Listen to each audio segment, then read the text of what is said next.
What the heck is going on with politics in North Carolina? I don't know if people are asking you, but they're asking me, and here's what I'm telling them. The dominant feature of North Carolina politics is no longer elections, it's gerrymandering. Gerrymandering is why things have gotten so weird in our state. Every 10 years, we redraw all the legislative districts because people move and we need to make sure that we all still represent the same number of people. But because of all the data we have on voters, we can use that process of redrawing districts to control the outcomes of elections all across the state for the next decade. Here's how bad it's gotten in North Carolina.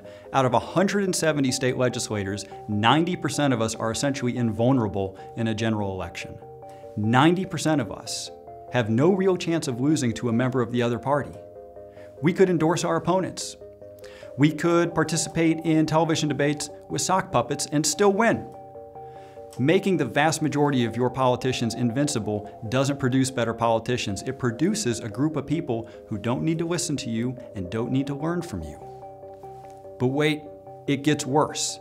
Because if you have no chance of losing in a general election, your total focus is going to be on the primary. The whole ballgame is making sure you're not taken out by a member of your own party.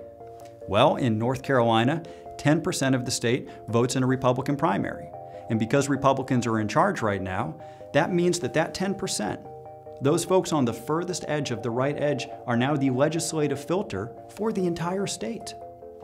That 10% sets the agenda for all of us. So if you feel like 90% of us aren't being heard, that's why. It's not by accident, it's by design. Important caveat, my side used gerrymandering for years.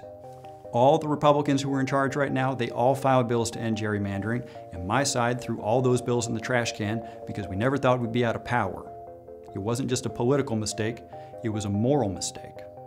That's why the very first bill I ever filed was to end gerrymandering by implementing independent redistricting. The idea is simple. You can't let politicians draw the districts because whether they're Republican or Democrat, they're going to cheat and you're going to lose.